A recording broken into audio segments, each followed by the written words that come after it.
Hello नमस्कार, मी ऐश्वर्या स्वागत करते तुमचं होम शेफ ऐश्वर्या या माझ्या यूट्यूब चॅनलमध्ये। आज आपण पाहणार आहोत उकडीचे मोदक, जे गणपती बाप्पाचे सगळ्यात आवडीचा पदार्थ आहे ना तो। इथे मी ही जी वाटी आहे ना त्या वाटीने 2 वाटी भरून पाणी घेणार आहे एका पॅन मध्ये, आणि त्याच वाटीने पाव वाटी दूध टाकायचं आपल्याला, म्हणजे 2 ते 3 चम्मच दूध टाकायचे यामध्ये।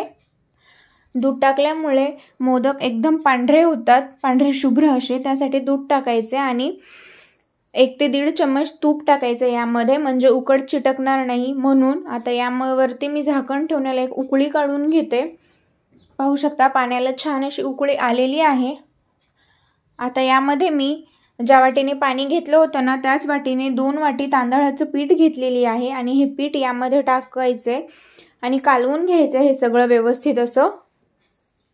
हे मी विकतचं तांदळाचं पीठ घेतलेली आहे। विकतच्या तांदळाच्या पिठापासून आज आपण उकडीचे मोदक बनवणार आहोत। आता व्यवस्थित असं पीठ मी मिक्स केलेलं आहे आणि याला 10 मिनिटं मी वाफवून घेते। आणि आता दुसऱ्या साईडला आपण सारण बनवून घेऊया। एका पॅन मध्ये मी 2 चम्मच तूप घेते, आणि हे तूप गरम झाल्याच्या नंतर त्यामध्ये आपल्याला ड्रायफ्रुट्स टाकायचे। मी यामध्ये काजू आणि बदाम टाकते, आणि याला फ्राय करून घ्यायचं आपल्याला तुपामध्ये। आणि हे फ्राय झाल्याच्या नंतर यामध्ये मी 1 वाटी भरून ओलं खोबऱ्याचं कीस करून घेतलं होते, ते ओलं खोबऱ्याचं कीस टाकणार आहे यामध्ये। आणि याला ही छान असं व्यवस्थित असं मिक्स करून घ्यायचे, तुपामध्ये फ्राय करून घ्यायचे। मग नंतर यामध्ये मी पाऊण वाटी गूळ टाकलेली आहे, आणि हे गूळ विरघळेपर्यंत आपल्याला हे व्यवस्थित असं मिक्स करत राहायचे कंटिन्युअसली। 2 ते 3 मिनिटं लागतात, आणि छान असं गूळ व्यवस्थित असं विरघळलेलं आहे। तुम्ही पाहू शकता गूळ आणि खोबरं छान एकजीव झालेलं आहे, आणि तुपामध्ये 5 मिनिटं मी छान याला परतून घेतलेली आहे। आता आपलं सारण तयार आहे। हे पहा, मस्त असा आपला मोदकामधला सारण तयार झालेला आहे। आता पिठाला 10 मिनिटं झालेले आहेत वाफवून। आता हे पीठ आपण 10 मिनिटं थंड करत ठेवायचे, आणि मग 10 मिनिटाच्या नंतर आपल्याला हे पीठ मळायला घ्यायचे। इथे मी एका मोठ्या ताटलीमध्ये हे सगळं पीठ काढून घेते, आणि एका तांब्याच्या साहाय्याने गरम गरम असतानाच आपल्याला या पद्धतीने हे पीठ मळून घ्यायचंय 5 मिनिटं। आणि मग नंतर हाताने आपल्याला हे पीठ व्यवस्थित असं दाबून 15 ते 20 मिनिटं आपल्याला हे पीठ मळून घ्यायचंय। हे पहा, मी 15 ते 20 मिनिटं पीठ व्यवस्थित असं मळून घेतलेली आहे। पीठ थोडंसं चिकट होत होतं, म्हणजे हाताला लागत होतं, म्हणून मी 2 चम्मच तांदळाचं पीठ टाकलेली आहे यावरती, आणि एकदम व्यवस्थित असं आता आपलं पीठ मळून झालेलं आहे।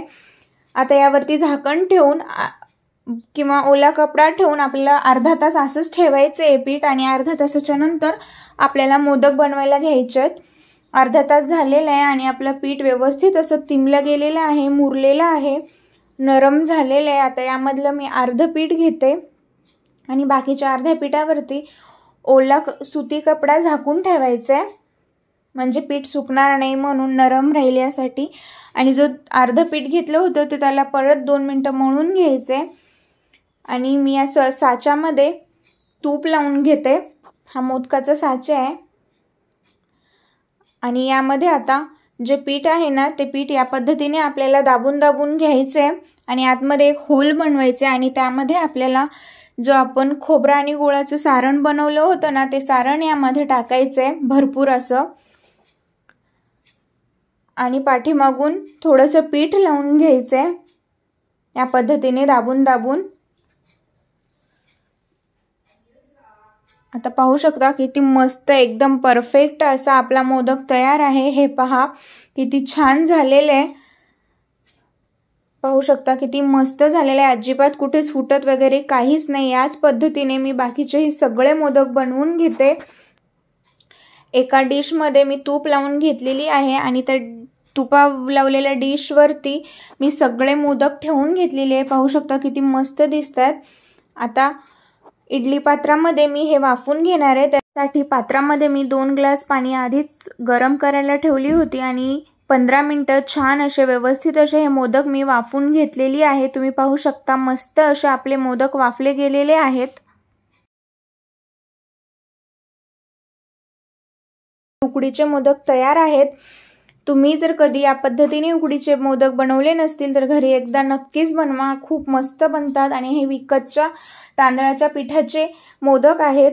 अप्रतिम झालेले तुम्ही पाहू शकता किती मस्त दिसतात। तुम्हीही या गणेश चतुर्थीला बाप्पांच्या नैवेद्यासाठी हे उकडीचे मोदक नक्कीच बनवा आणि कमेंट करून सांगा की कसे झाले होते ते। आपण पुन्हा भेटूया एका नवीन रेसिपी सोबत। Thank you for watching.